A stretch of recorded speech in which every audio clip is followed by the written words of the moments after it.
সবাই অপেক্ষায় বসেছিল আমরা কখন ভোগের থালা নিয়ে আসবো। তো আমি, দাদাভাই আর আমার ছোটো বোন গিয়েছিলাম ভোগের থালা আনতে। আগের ভিডিও তো তোমরা দেখেছোই। তো আনা মাত্রই হোটেলে দেখো সবাই অপেক্ষায় ছিল, তো সবাই এরকম ধরে ধরে ফটো তুলেছে। তো আগে দুষ্টু দুটোকে দিয়েছি, বললাম যে ধরো ঠাকুরের থালা ধরে নমস্কার করো। তো ফটো তোলা হলো, সবাই মাথায় নিয়ে ফটো তুলেছে। তারপরে দেখো, যেহেতু আমার ভাইয়ের মেয়ের মানসিক ছিল ভোগের থালির, তো আগে ওকে নমস্কার করে আগে ওকে খাওয়ানো হলো। তো সব কিছু দিয়ে আমি সব কিছু খুঁটে খুঁটে দিয়ে যা যা ছিল ভোগের থালিতে সব কিছু দিয়ে আগে ওকে মুখে দেওয়ালাম আর কি। ছোট পুচকু, ওরা তো আর বোঝে না, বলছে না খাবো না খাবো না। তা যাই হোক, ওদেরকে আগে দেওয়া হলো ওকে আর কি। নমস্কার করতে বলা হলো, সেটাও করলো। দেখো আমার মা শিখিয়ে দিচ্ছে নমস্কার করো। তো সবাইকে বসিয়ে দিলাম। এরপরেই ভোগের প্রসাদ মানে নেওয়ার জন্য সবাই বসে পড়লো আর কি। পাতা দিয়ে বসিয়ে দিলাম। আগে বললাম ভোগের প্রসাদ খাও, তারপরে তোমাদেরকে যা রান্না মানে আজকে অর্ডার দিয়েছি খাবারে আমরা, তো সেগুলো তারপরে খাওয়া হবে। তো সেই ভাগের দায়িত্ব তো আমার উপরেই পড়লো, কারণ খেতে দেওয়াটা সবসময় বেশিরভাগ সময় আমার উপরেই পড়ে। গুছিয়ে তো সবাইকে দেবো। তো দেখো মানে যা যা দিয়েছে ভোগের আর কি, সব কিছু থেকে একটু একটু করে সবাই যাতে পায়, সেগুলোই আমি চেষ্টা করলাম যাতে সবাইকে সম পরিমাণে দিতে পারি। তো সবাই তো একদম মানে কি বলবো, এত সুন্দর ভোগ হয়েছে। আর ওই দেখতেই পাচ্ছ বালতির মধ্যে করে সব তরকারি, তারপরে পায়েস, চাটনি এগুলোও দিয়েছে। আমার এত ভালো লেগেছে না এই ছোট ছোট বালতিগুলো, সত্যি খুব সুন্দর না? সেটাই বলছিলাম, দেখো বালতিগুলো কি সুন্দর ছোট্ট ছোট্ট করে। তা এগুলোর থেকে সবাইকে সব দিয়েছি। আর বলেছি কোনো ভোগ প্রসাদ কিন্তু এক ফোঁটাও ফেলা যাবে না, সবাই কিন্তু খাবে। তো সত্যি কথা বলতে পাত পরিষ্কার করে সবাই খেয়েছে, আর ফেলার মতো না। এত মানে অমৃত খাচ্ছি, এত সুন্দর হয়েছে, এত সুন্দর হয়েছে, সবাই অমৃতের মতো খেয়েছে আর কি। তো অনেকটা বেলাও হয়ে গেছিলো। তো সবাই আর দুষ্টুগুলোকেও দেখো খেতে দিয়ে দিয়েছে, দুটো দুষ্টুকে দুদিকে দেওয়া হয়েছে আর কি। তো সবাই মিলে বসে একসাথে হৈ হৈ করে কিন্তু ভোগ প্রসাদ আমরা সুন্দরভাবে গ্রহণ করলাম। তা একসাথে তো সবাই বসতে পারবে না, কারণ অনেকটা জায়গা নেই আর কি। এই পাশে কিছু বসিয়েছি, এই পাশে কিছু বসিয়েছি, আর কিছু তো অপেক্ষা করছে। বললাম আগে বাচ্চাদের বসিয়ে দিই, আর তারপরে ওই যে ওইখানে সোনাই বসে খাচ্ছে, আমার মেজো বোন খাওয়াচ্ছে সোনাইকে ওখানটায়। তারপরেই দেখো ভোগ প্রসাদ সব কিছু দেওয়া হয়ে গেছে। তারপরেই হচ্ছে আমাদের দুপুরের যে রান্নাগুলো রয়েছে, মাছ করা হয়েছে, তারপরে আলু মাখা করা হয়েছে, ডাল ছিল। তো সেইগুলোই আবার সবাইকে দিচ্ছি। আর থালায় যেইটুকু ভোগ প্রসাদ দেখতে পাচ্ছ ওটুকু আমার জন্য আমি রেখেছি, লাস্টে আমি নিয়ে বসবো। আগে সবার খাওয়া হবে, তারপরেই আমি নিয়ে বসবো। তো প্রচুর ভাত দিয়ে দিয়েছে, এত ভাত আমাদের লাগবেও না, থেকেও গেছিলো পরের দিনকার আর কি, ফেলানি গেছে সেই ভাতগুলো। এত কি খায়, ভোগ প্রসাদ খেয়েই তো সবার পেট ভরে গেছে। তো যাই হোক, সেটা তো আমরা বুঝতে পারিনি যে এত ভোগ প্রসাদ আসবে, আমাদের মাথাতেই ছিল না যে এত ভোগ প্রসাদ আসবে আর কি। তো তাহলে হয়তো খাবারের অর্ডারটা একটু কম দিতাম। তা যাই হোক, আর কি করা যাবে। তো বড় বড় মাছের পিস দিয়ে ঝোলটা কিন্তু বেশ ভালোই বানিয়েছিল। খাওয়া দাওয়া করে সবাই একটু রেস্ট নিয়ে সন্ধেবেলায় আবার আমরা একটু বেরোলাম। বললাম না মায়ের মন্দিরের ওখানে যাব, দোকানপাটগুলো আছে কি আছে না আছে, মার্কেটটা একটু ঘুরে দেখব। তো সেইখান থেকেই দেখো ঢুকলাম, প্রচণ্ড ভিড় আর প্রচণ্ড গরম, এত অস্থির লাগছিল কি বলবো। তো সবাই একটু রেডি টেডি হয়ে বেরিয়ে পড়লাম, গিয়ে আগে চা টা খেয়ে নিয়েছি। খেয়েই এবার মার্কেটের ভেতরটা যখন যাচ্ছি, দেখতেই পাচ্ছ মানে ভীষণ ভিড়, ভীষণ ভিড় আর কি। এই গরমেও যে কত লোক এসেছে বলার কথা না। তা আমরা আর বেশিক্ষণ দাঁড়াতে পারছিলাম না, কিন্তু যখন মার্কেটে এসেছি কিছু তো কিনবো তাই না, কিছু না কিনে তো যাবো না। তো সেটাই ঘুরে ঘুরে দেখছিলাম। আর এত খেলনার দোকান, আর এই বাচ্চাগুলো খেলনার জন্য পাগল করে দিচ্ছিল আর কি। আর এখানে দেখো একটা ট্রফি নিয়ে যাচ্ছে, কোনো ম্যাচ জিতেছে ওরা আর কি। আর এই দেখো খেলনা, একটার পর একটা এরা খেলনা কিনতেই আছে দুজন মিলে, মানে যে যেটা পারছে আর কি কিনছে।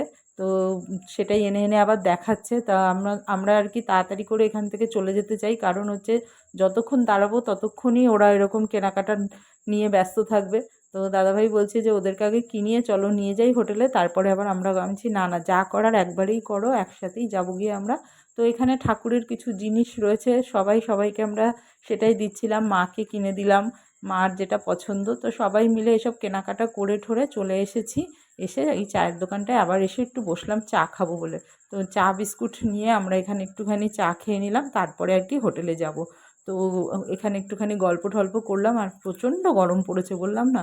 তো হোটেলে যাওয়ার পরে দেখো সবাই মানে দাদাভাই ওরা একটু পরে এসেছিলো, তো চাউমিন এনেছে, আবার চোয়াপ আনা হয়েছে, মুড়ি মাখা হয়েছে, মানে এই সমস্ত খাওয়া দাওয়া সন্ধ্যের আর কি খাওয়া দাওয়াগুলো আমরা হোটেলে নিয়ে চলে এসেছিলাম। রাস্তায় দাঁড়িয়ে খাবার তো জো নেই ওখানে, সিঙ্গারা থেকে চপ থেকে, তো সবাই সব রকম জিনিস নিয়ে চলে এসেছে, একসাথে খাওয়া দাওয়া হয়েছে। তারপরেই দেখো একটা লেজার শো হচ্ছে, এটা আমার ননদের ছেলেকে কিনে দেওয়া হয়েছে। তো হোটেলে সব লাইট ফাইট অন্ধকার করে দেওয়া হয়েছে, আর বাচ্চাগুলোকে এক জায়গায় বসানো হয়েছে। তা বলছে চলো এবার লেজার শো করবো। তো অন্ধকার ঘরে বেশ ভালোই লাগছিল দেখতে। এই লেজারটা কিনে আর কি লেজার শো দেয়ালে মেরে মেরে করা হচ্ছিল, বিভিন্ন রকমের ডিজাইন হচ্ছিল, সুন্দর লাগছিল।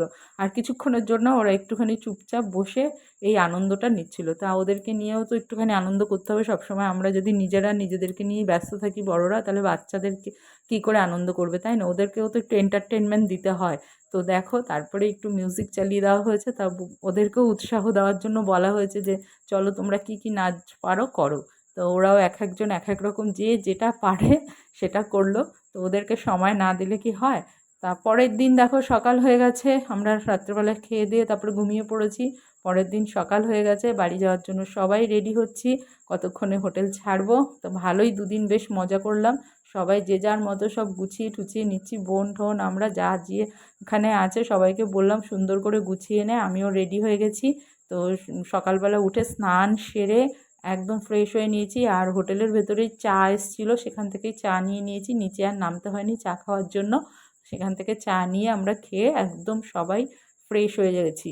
তো সব রুমে ঘুরে ঘুরে দেখলাম কারা কতটা রেডি আছে না আছে। দাদাভাই এই মায়ের ফটোটা যেটা আমি তোমাদেরকে শেয়ার করেছি সেটা কিনেছে, সেটা কীভাবে নেবে সেটাই সেট করছিল। আর এই যে দেখো এই বারান্দাটায় আমরা সবাই একজোট হলাম যে চলে তো যাবোই কিছুক্ষণ মধ্যেই আর কি। তাই আমি বললাম একটু গান চালাও, মিউজিক চালাও, আমরা একটুখানি ডান্স করে নিই। গরম তো লাগছিল প্রচণ্ড, এসি থেকে বেরিয়ে এসেছি যেহেতু গরম প্রচণ্ড লাগছিল। তো কি হয়েছে, আনন্দ তো আনন্দ করতেই হবে। বাড়ি চলে গেলে আবার তো যে যার বাড়িতে সেই কর্মব্যস্ত জীবনে ব্যস্ত হয়ে যাবে। তো দেখো সবাই সবার মতো যে যেরম পাচ্ছে নাচ করছে। তো ভীষণ হই হুল্লোড় করে সময়টা কেটেছে। সত্যি ভিডিওটা এডিট করতে গিয়ে মনে হচ্ছে যেন আবার ওই পরিবেশে, আবার ওই জায়গায় আমরা একসাথে চলে যাই আর কি। তো যাই হোক ভীষণ ভীষণ মজা করে সময়টা কেটেছে।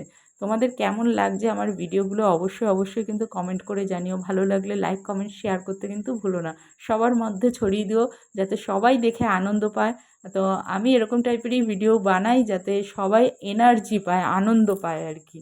তো এইরকম এনার্জি মানে নেওয়া ভিডিও আর কি, আনন্দ মুহূর্তগুলো আমি তোমাদের সঙ্গে এর জন্যই শেয়ার করি যাতে সবাই এই আনন্দটা নিয়ে আরও কাজেও এনার্জি পায়। তোমাদের কেমন লাগছে অবশ্যই কিন্তু জানাতে ভুলো না। ঠিক আছে, আরও নতুন নতুন এরকম ভিডিও নিয়ে আমি আরও আসবো। আর এখানেই কিন্তু আমার গল্প শেষ হচ্ছে না, চলতেই থাকবে। তো দেখো সবাই কীভাবে নিজেদেরকে মানে আনন্দে ভাসিয়ে দিয়েছে আর কি। তো যে যেরম পাচ্ছে আমিও তাই। ডান্স আমরা কেউই সেরম করতে পারি না, কিন্তু মিউজিকের সাথে ডান্স কিন্তু সবাই কিছু না কিছু করেই, তাই না? তো হই হই করে সময়টা অনেকক্ষণ কাটালাম। তো ততক্ষণ গাড়ি আসছিল না আর কি, গাড়ি করে আমরা স্টেশনের উদ্দেশ্যে যাব বলে রেডি সবাই হয়ে এখানটায় এসে দাঁড়িয়ে রয়েছি। দাদাভাইরা নিচে গিয়ে দেখছে কতক্ষণে গাড়ি আসবে। আমরা বলেছি গাড়ি আসলে আমাদেরকে ডাক দিতে আর কি, ততক্ষণ আমরা একটু এনজয় করে নিই। গরমে প্রচণ্ড ঘামিয়ে গেছিলাম।